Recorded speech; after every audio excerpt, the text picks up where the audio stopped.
The first generation is without question the most loved and cherished generation in all of Pokemon, and has designs that are much more streamlined than the generations to come. While I wholeheartedly believe that nostalgia usually clouds one's ability for impartiality, I still think that Gen 1 is truly excellent. Not my favorite, but definitely near the top.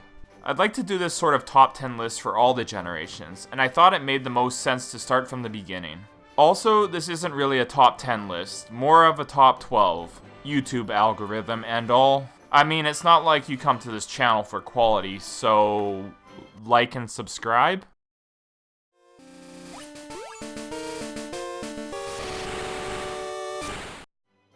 "1998 was sort of a formative year in my Pokemon fandom. I was introduced to all those new creatures and understanding a bit more about the game world. In those old days, my initial favorite Pokemon was Vaporeon, the water-type evolution of Eevee. I was always drawn to water, and I just thought he was cool. Vaporeon is another example of a Pokemon that's been strong in competition for a long time. He's always had a lot of HP, and water has always been a reliable type. My mindset and opinions have changed over the years, but Vaporeon will always remain really cool to me, and he's still one of my favorites."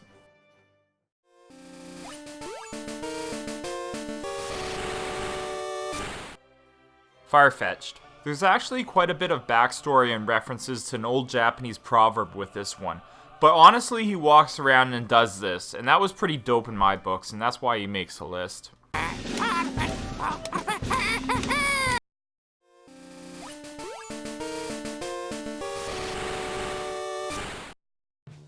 Snorlax is essentially a big dumb bear that gets in people's way. I mean, he's not a bear. I'm not really sure what he is. Anyway, the man has a lot of physical strength, which translates to an excellent attack stat. I'm a big fan of Game Freak continuously using Snorlax to block roads. I just think it's a cute little consistency. In Let's Go Pikachu and Eevee, Snorlax's walking animation is most definitely a reference to My Neighbor Totoro. It's after all these years of not allowing trainers to proceed forward that he's actually carrying them forward. Good on you, Snorlax. Redemption is a long road.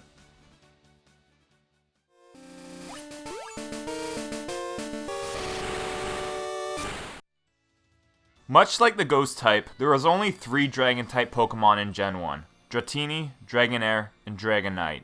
I was pretty broke when I was a kid, and my best card from the base TCG was Dragonair. I love that card. Anyway, that final Pokemon in that evolution line. Dragonite has a really intimidating name, but a goofy and unintimidating appearance. He looks like he just wants to help you learn the alphabet. He reminds me a lot of Dudley the Dragon. That's an old Canadian TV show that was on when I was a kid. It's about a dragon that wakes up from centuries of hibernation and becomes friends with a couple of 10-year-old Canadians. They go on adventures and learn about the world and pro-social values. I'm laughing, and I don't know why. It's the Super Surprise! That show contains the meaning of life. I think it goes without saying that I name all my Dragonites Dudley. Also, the shiny form of Dragonite is green. Is it a great Pokemon, or is it plagiarism?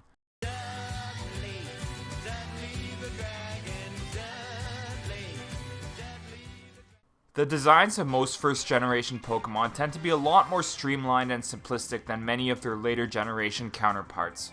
Sometimes for better, sometimes for worse. What might be the most basic design for a Gen 1 Pokemon is ironically the one Pokemon that can turn into all the others. Look at Ditto. That dumb jello body. That stupid smile. He's perfect. I love him so much. I think they make Ditto pillows and I want 5 of them. Also, I love when Ditto takes the form of another Pokemon. He matches their design in every way minus the addition of that unambiguous derpy smile. They make plush toys like that. Again, I want them all.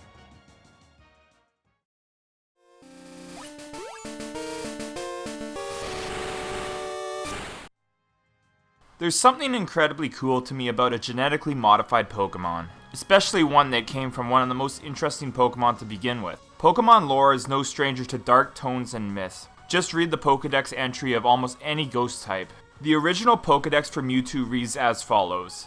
It was created by scientists after years of horrific gene splicing and DNA engineering experiments.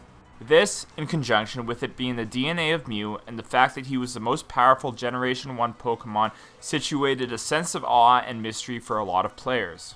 Mewtwo, to this day, has a pivotal importance to the whole franchise.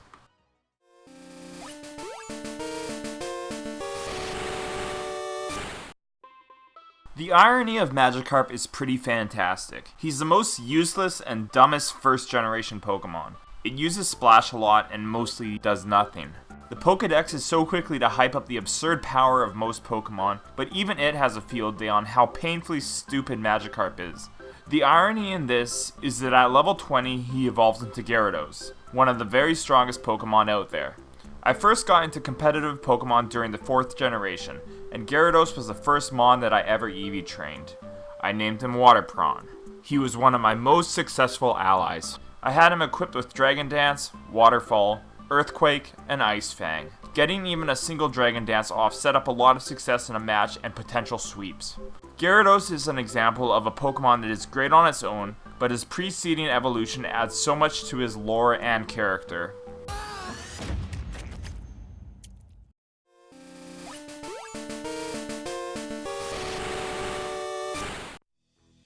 I couldn't possibly make a top 10 list without including everyone's buddy Pikachu. When Red and Blue rolled around, the famous electric mouse wasn't the Pokemon centerpiece and recognizable mascot that he is today. Mostly just a cute little guy that evolves into something decently stronger. It's no secret that the anime had a huge impact on leading Pikachu to what he is today. Additionally, so did Super Smash Bros., the TCG, Pocket Pikachu, and the eventual 3rd iteration Gen 1 title, Pokemon Yellow.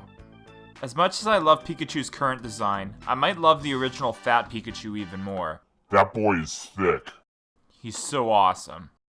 It's amazing to think that Clefairy was originally going to be the mascot for Pokemon, and how different the franchise would be if they took that route.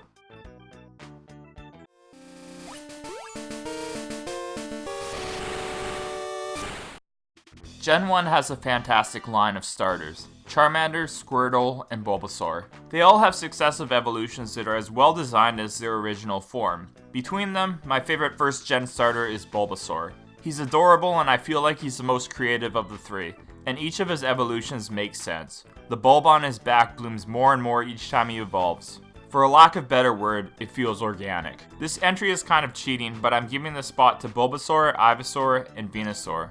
They're all great.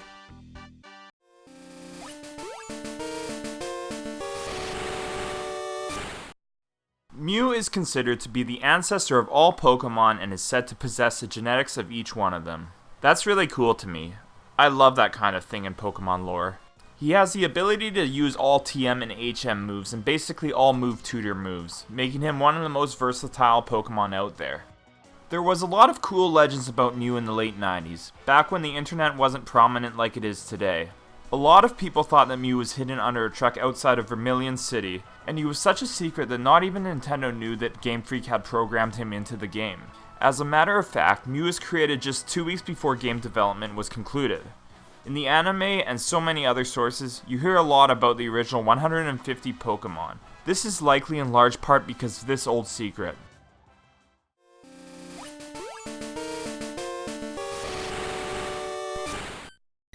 Ghost type is my favorite Pokemon type. It's a distant first, really. Of the original 151 Pokemon, only 3 of those were Ghost type. Ghastly, and his subsequent evolutions Haunter and Gengar.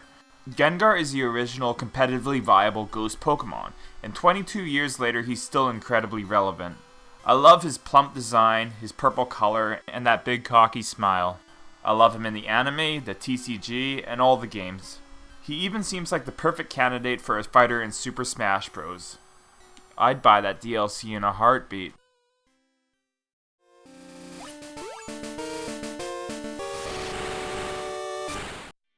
In my opinion, the Gen 1 Pokemon that had the biggest impact on future generations is Eevee, the evolution Pokemon.